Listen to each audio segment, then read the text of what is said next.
Human rights is, geez, that's a good question. Human rights. Well, that's a tough one. Wow. I don't even know how to give that a definition. I would probably have to do a little bit of homework or something. Any right that I think just as a normal, human, any... The rights that humans have? Oh, that's a very large debate. Mezclar que too mange ting. Tú le puedes preguntar a 20 personas y te van a dar 20 diferentes opiniones. Non saprei, una domanda complicatissima. Yes, we just take them for granted that they're there, but we don't even consider what they are.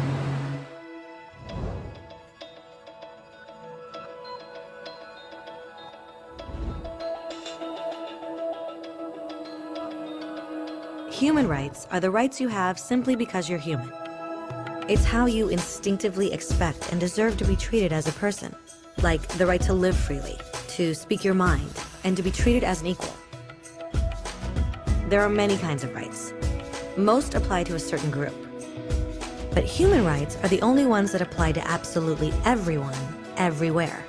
That means kids, old people, poor people, basketball players, garbage men, rappers, teachers, Africans, Indians, Albanians, Christians, Muslims, Kabbalists, atheists, your mom, your dad, your next door neighbor, and you all have the exact same human rights. In other words, they're universal. But the question remains, what are they? Name the human rights? What the human rights are? The right to live. Equality between all peoples. Right to religion, the right to...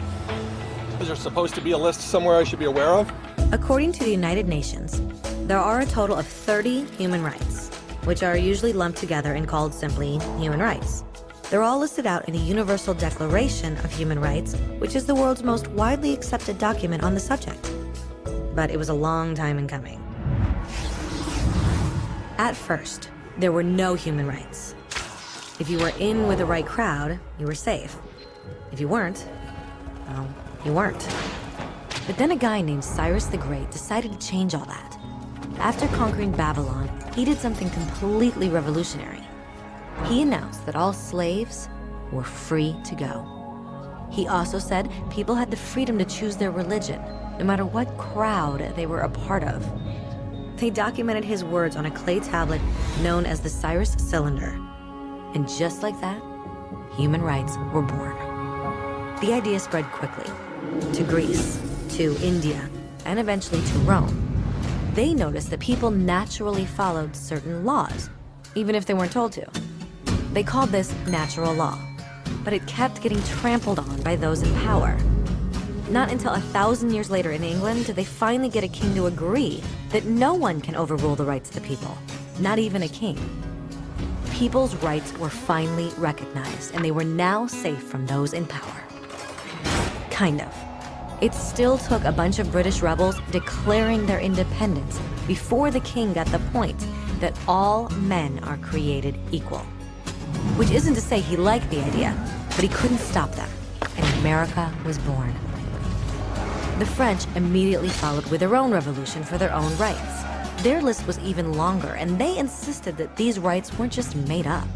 They were natural.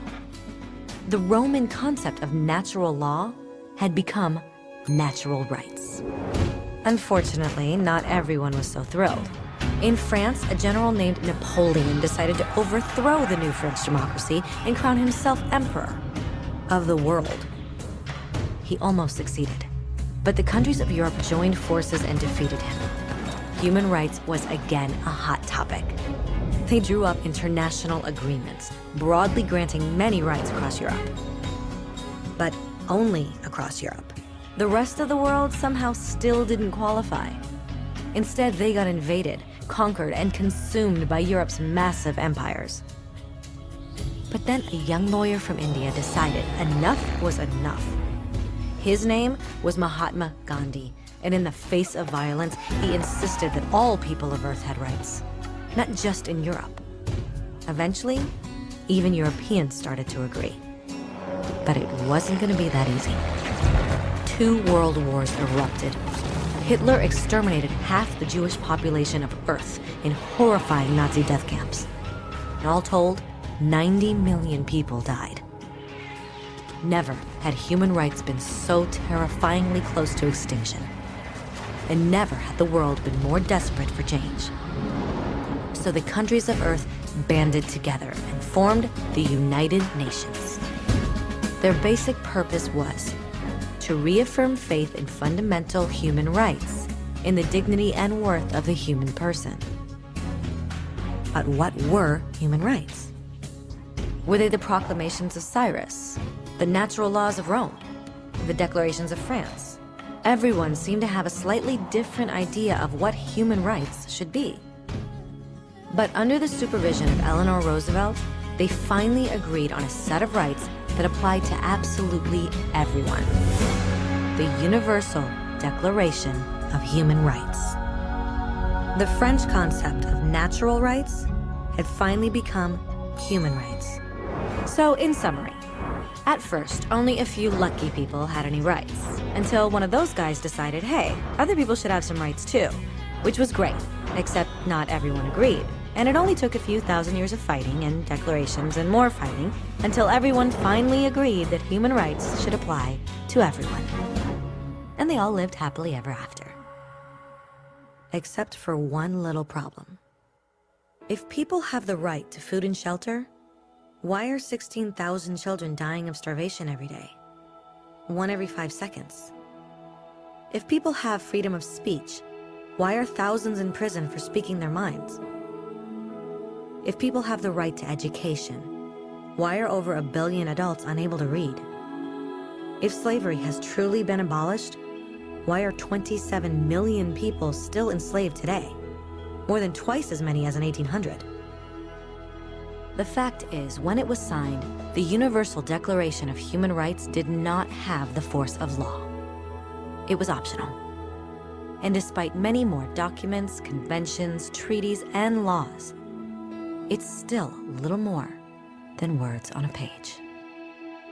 So the question is, who will make those words a reality? I have a dream today. When Dr. King marched for racial equality, he was marching for rights that had been guaranteed by the United Nations for almost 2 decades. But still, he marched. When Nelson Mandela stood up for social justice in the 1990s, his country had already agreed to abolish such discrimination for almost 40 years. But still, he fought. Those who fight today against torture, poverty, and discrimination are not giants or superheroes. They're people. Kids, mothers, fathers, teachers. Free-thinking individuals who refuse to be silent. Who realize that human rights are not a history lesson. They're not words on a page. They're not speeches or commercials or PR campaigns. They are the choices we make every day as human beings. They are the responsibility we all share to respect each other, to help each other, and to protect those in need. As Eleanor Roosevelt said, where, after all, do universal human rights begin? In small places close to home. So close and so small that they cannot be seen on any maps of the world.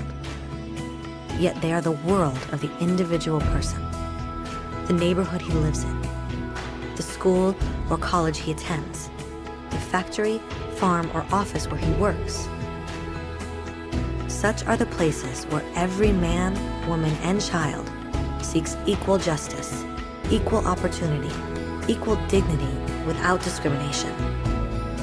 Unless these rights have meaning there, they have little meaning anywhere.